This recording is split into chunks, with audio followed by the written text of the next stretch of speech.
Hi there, Craig Hocknull here, Director of Instruction out here at the beautiful GlenArbor Golf Club in Park City, Utah. I'm going to introduce you to a very cool shot that I learned as a high school kid in Australia out at the Caralban Valley Golf Course by a wonderful PGA professional, Randall Vines.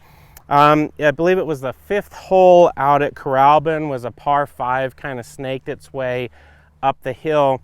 And similar to the 16th hole here at GlenArbor, a lot of times you hit your tee shot down here and your ball is above your feet. So this entire right side all the way down here slopes from right to left. So if you hit your ball anywhere on the right side of this fairway, from here for the next few hundred yards, that ball is going to be above your feet. Typically, as you know, when you hit a shot that's above your feet, the ball will hook a little bit to the left. So I've positioned myself here in the fairway, but it doesn't really matter if I was in the fairway or the rough, this tip still applies. So when you're setting up here in the middle of the fairway, a lot of times we naturally just kind of nudge and nudge and nudge further to the right for a right-handed golfer. And what that's going to do is it's going to start bringing these pine trees into play. So one of the things that's super important is that you make sure you pick your alignment properly and make sure that you pick something. So I've got like a little patch of, maybe a little divot from the ball landing, a pitch mark right here. So what I'm going to do is make sure I take a look at my alignment so that as I come in here, I can align correctly to where I want to go. Because a lot of times the hillside will just instinctively make us kind of move up the hill because we know that ball is going to go the other way. However, you want to aim straight so you don't hit the trees on the right, but you also don't want to hook it over into the pine trees on the left. So here's what you have to do. You have to open up the club face. So from this perspective, my club face is going to look just like that, right?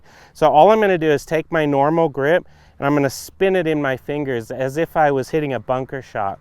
So what happens is, based on the ball above my feet, my flatter swing plane, that dynamic lie angle with the loft of my 3-wood, I've got 13.5 degree strong 3-wood. In the playing position, that 13.5 is straight up here. As I tip it, what happens is that 13.5 starts to now go over behind me. That's the reason why the ball hooks off of these lies.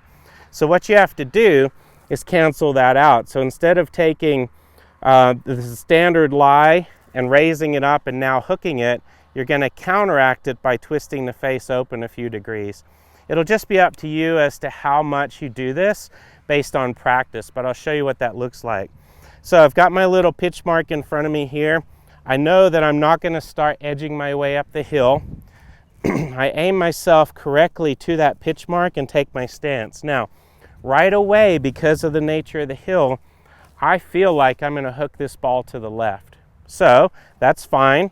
As I take my setup, I'll just take the club face, twist it a few degrees open. And then one of the other really important things to do on a hillside like this is to take some practice swings, because when the ball's above your feet, you really should be swinging a little bit flatter in your swing. What happens to some people when they get on this hill, especially out of the thick rough, they don't do those adjustments.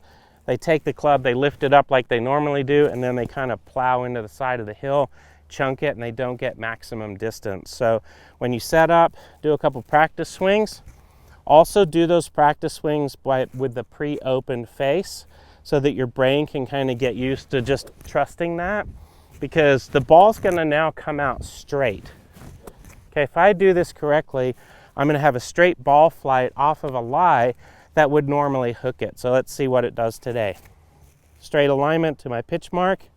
After I'm aligned, twist the face just slightly open, and then just remember to keep swinging a little bit flatter around the hillside. Okay, so that took off dead straight. It actually cut a tiny little bit. So if that's the case, and now you're playing a fade off of this hill, you can have some fun with it. So instead of aiming over that pitch mark, I'm going to take this whole right side out of play, and I'm going to aim over here to the left side. Okay, now I'm going straight toward the mountains in the background. Open up the club face again. Keep that nice flat swing. Okay, that actually took off again straight with a little fade. So just because the lie is above your feet does not mean that it's written in the rule book that it's going to hook. You can make this simple adjustment and it's really going to help you next time you play on the course.